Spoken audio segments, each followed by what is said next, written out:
नमस्कार, सत श्री अकाल, राम राम साहब। मैं गायत्री देवी आपके साथ जुड़ी हुई हूँ। हमारे साथ जुड़े हुए हैं कमांडर संदीप धवन, जो अब कमर्शियल पायलट हैं। हमारे साथ पहले भी शोज़ कर चुके हैं। ट्विटर हैंडल इनका बहुत बड़ा है, insightful geopolitics. In fact he writes for some very big geopolitical organisations also, think tanks also. मुद्दा है बहुत इंपॉर्टेंट। हम बात कर रहे हैं आज ग्रे ज़ोन वॉरफेयर की।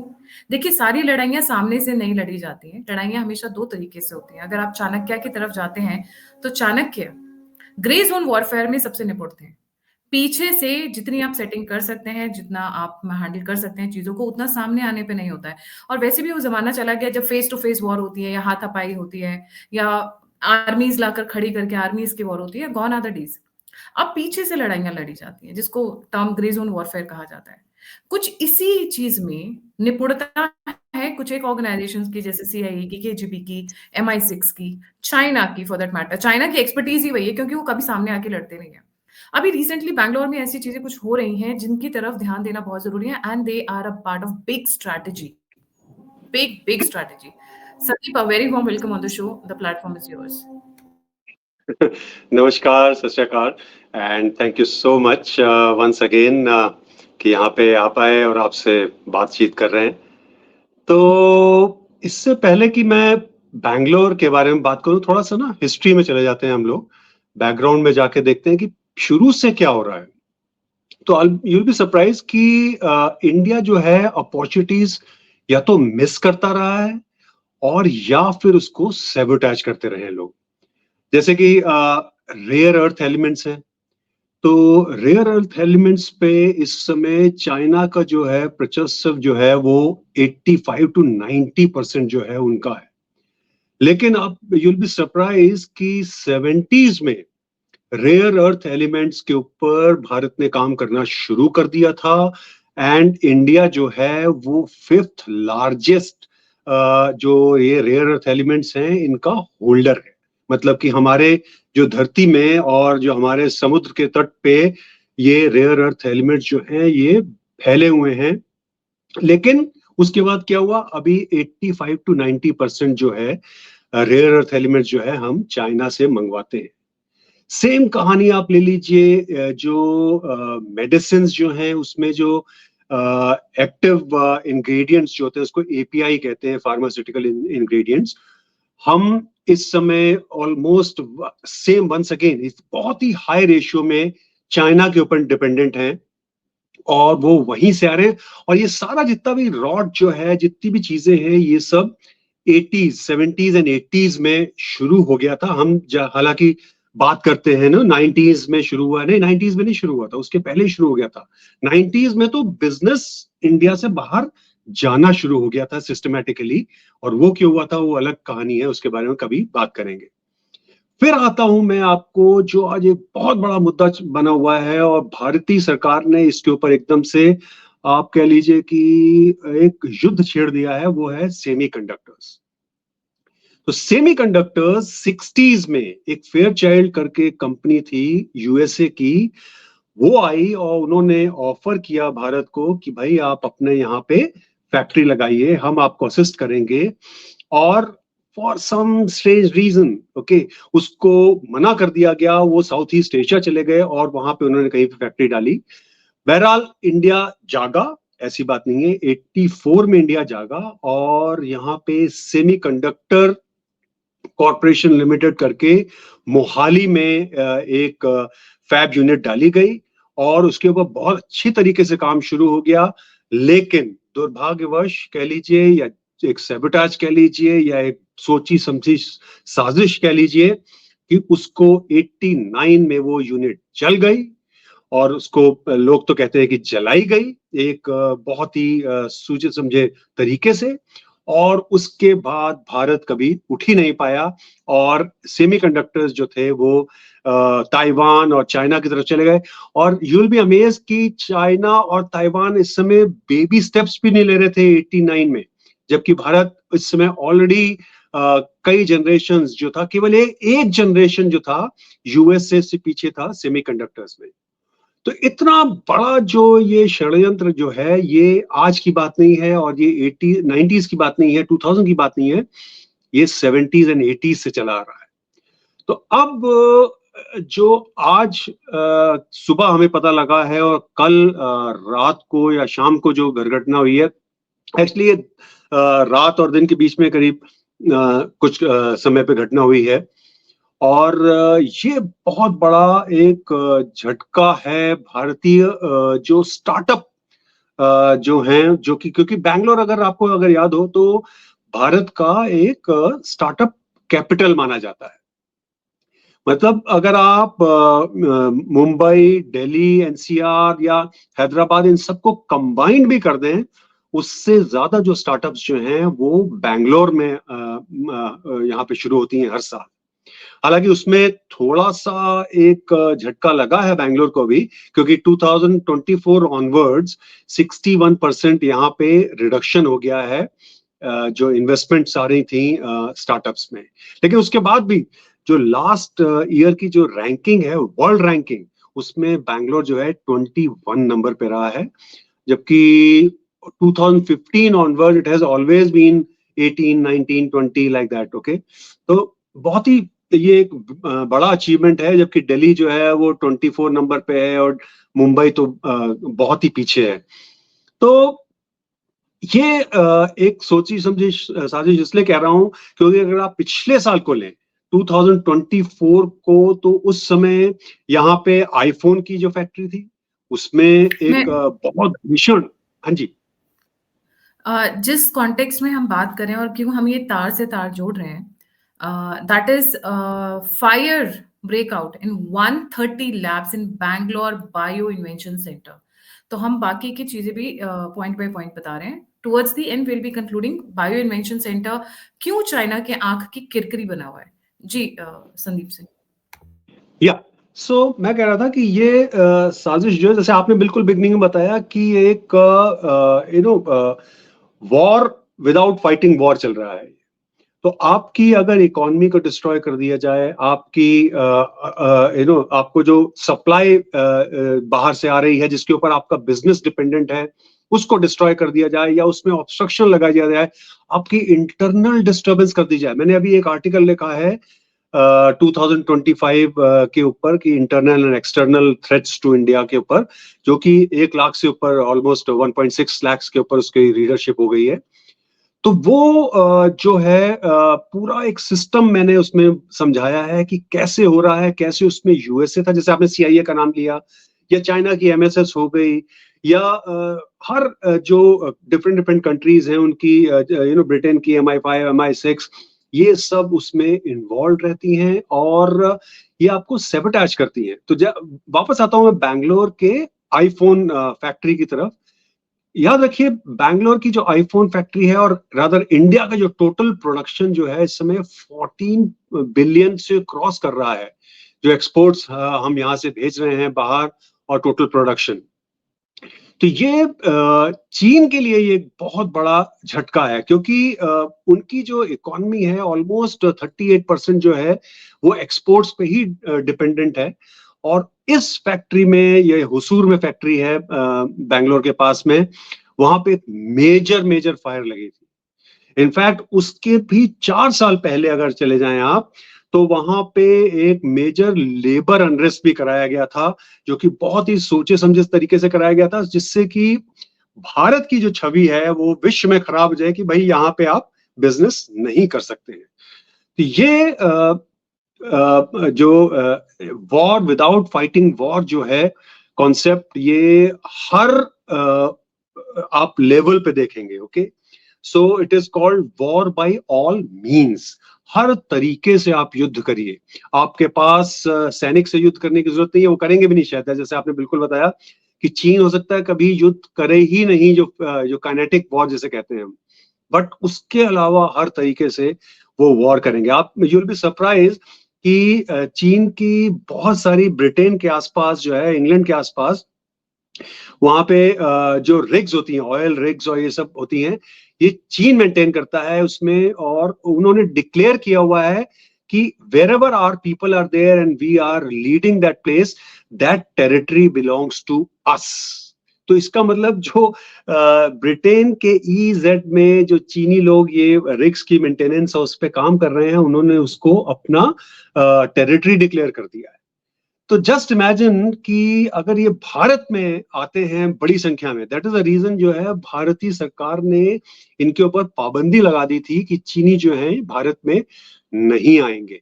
लेकिन उसके बाद बहुत हो हल्ला होने लग गया कि चीनी नहीं आ रहे हैं, बिजनेस सफर कर रहा है और ब्ला ब्ला ब्ला। मे बी ठीक है, ओके। कुछ कुछ इंडस्ट्रीज होती हैं जहां पे आपको फॉरेन एक्सपर्ट्स चाहिए होते हैं, लेकिन वो केवल क्या चीन में ही मिलते हैं।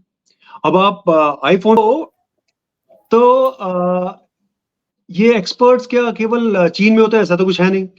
लेकिन प्रॉब्लम क्या हो रही है, जो इसकी जो मैक्सिमम जो हाई टेक मशीनरी जो होती है वो चीन में बनाई जाती है।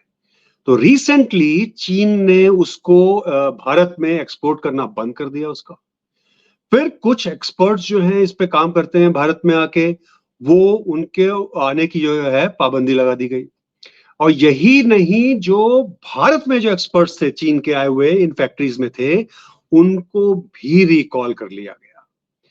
तो ये मैं बता रहा हूं, एक तरह से उन्होंने ब्यूगल बजा दिया है एक वॉर का, आज से नहीं काफी समय से। लेकिन हम जो है धीमे धीमे समझते हैं या पता नहीं समझ के अनदेखा करने की कोशिश करते हैं।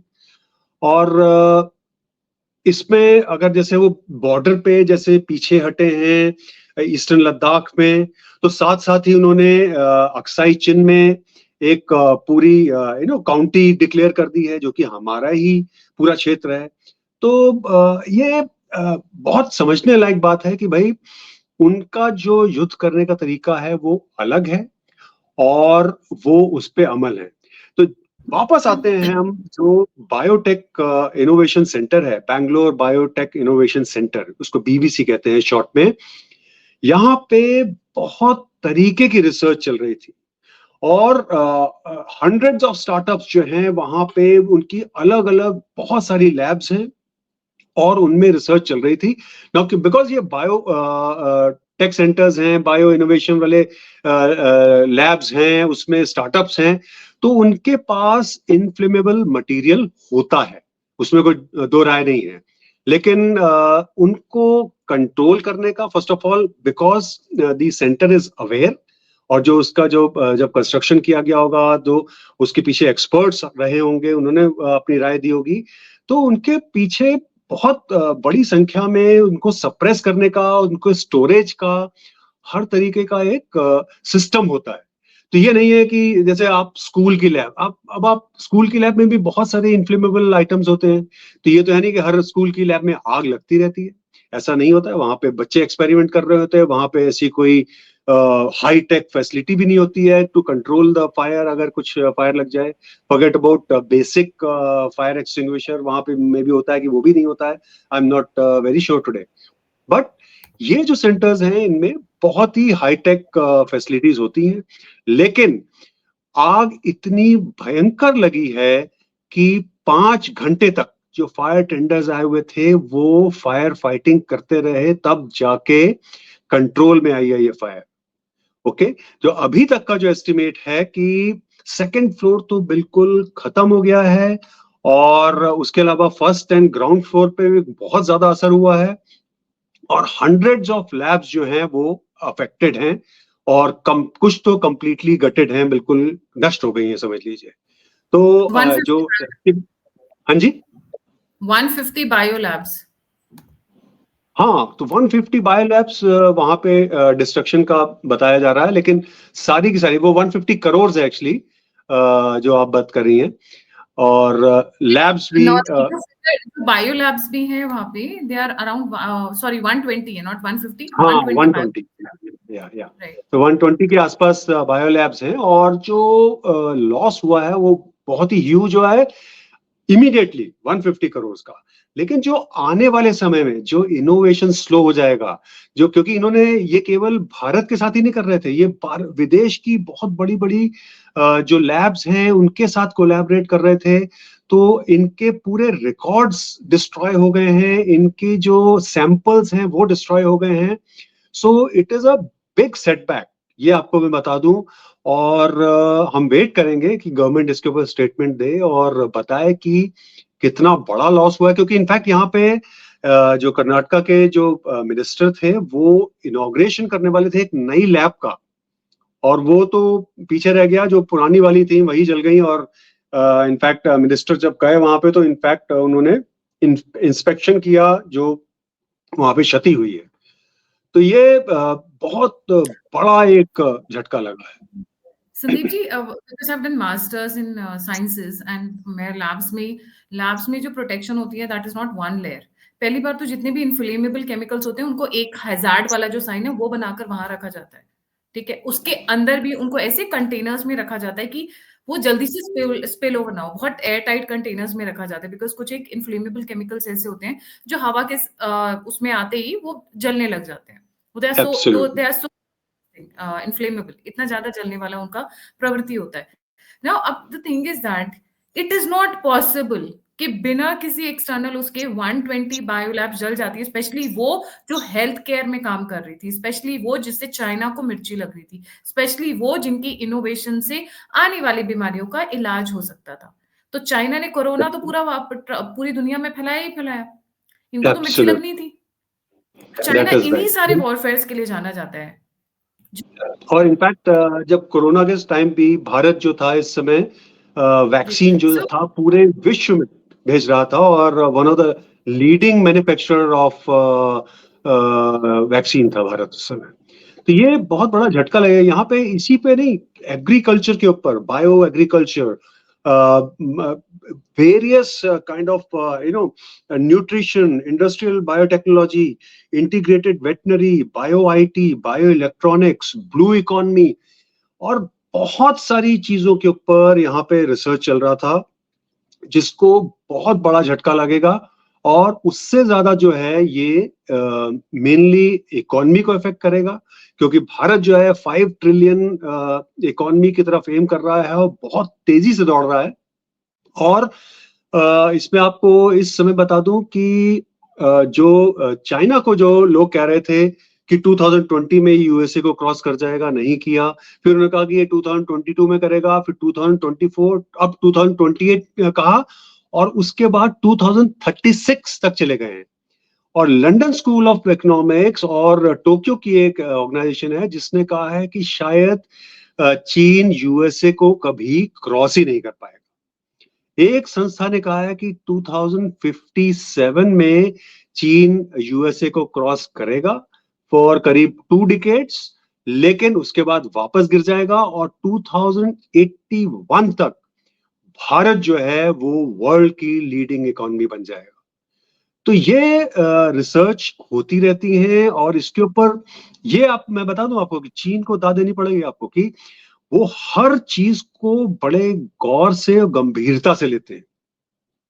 ये हमारे यहाँ थोड़ा सा इसका जो है रिवाज नहीं है, हमारे यहाँ चलन नहीं है कि हम हर चीज को गंभीरता से लें, थोड़ा हल्के में भी ले लेते हैं।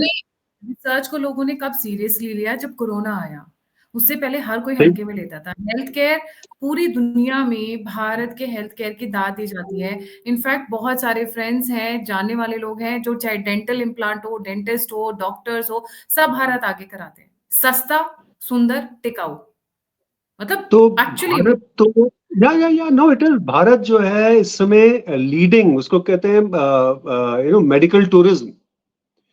अगर आप भारत के किसी भी बड़े अच्छे हॉस्पिटल्स में चले जाइए तो आप स्पेशली आप अफ्रीका से, मिडिल ईस्ट से, वहां पे आपको लोग भरे हुए मिलेंगे जो अपना इलाज कराने आए हुए हैं, बड़े बड़े ऑपरेशंस कराने के लिए आए हुए हैं।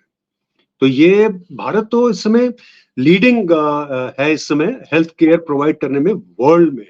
और जैसे जैसे क्योंकि हो क्या रहा है कि बहुत ज्यादा ये जो जैसे लेवल 4 लेवल 3 की लैब्स जो हैं, जहाँ पे बहुत भयंकर रिसर्च होती है और जिससे बायोजेंस जो हैं ये एस्केप करके, जैसे वहां से चीन से एस्केप किया कोरोना का वायरस। तो ये क्योंकि इस तरह की रिसर्च हो रही है तो उसी तरह से ये एनवायरनमेंट में आ जाते हैं, और इनफैक्ट कई लोग तो ये कहते हैं कि इनको जानबूझ के भी छोड़ा जाता है। तो अगर जानबूझ के छोड़ा जाता है और थर्ड वर्ल्ड कंट्रीज में या अफ्रीका में छोड़ा जाता है तो उसके ऊपर रिसर्च होती है। तो भारत जो है लीडिंग जो है प्रोवाइडर है मेडिसिन का अगर आप इस सेंटर को डिस्ट्रॉय कर दें तो भारत की इकोनॉमी को एक बहुत बड़ा झटका लगेगा, क्योंकि मेडिसिन जो हैं ये भारत की एक बहुत बड़ी इकोनॉमी की एक हिस्से में आती हैं, और आगे आने वाले समय में इसका और भी ज्यादा योगदान रहेगा। तो इनफैक्ट चीन जो है, अभी आपने वो कौन सा एक नया वायरस वहां पे शुरू हो गया है, that is MP, what is that? HPMV। HPMV, yes. तो उसकी भी शुरुआत वहां से हो गई है। अब भाई पूरा विश्व उनसे पूछता क्यों नहीं है कि ये कहाँ से आपके पास आ गया, और आपने कैसे इसको कंट्रोल करना है, नहीं करना है, कि पूरे विश्व में फैला देना है। मे बी अभी इस समय एक्सपर्ट्स कह रहे हैं कि it is not as deadly as corona, but अगर वो म्यूटेट होके, जिस तरह से कोरोना की सेकेंड वेव जो आई थी जो सबसे डेडली थी, अगर म्यूटेट होके आता है और क्या बन के आता है हमें क्या पता। और अमेजिंग चीज है कि बैंगलोर में उसका फर्स्ट केस जो था वो बैंगलोर में आया, जिसमें कि एक बच्चे को ये हुआ, जो कि बच्चा आज तक विदेश कभी गया ही नहीं था।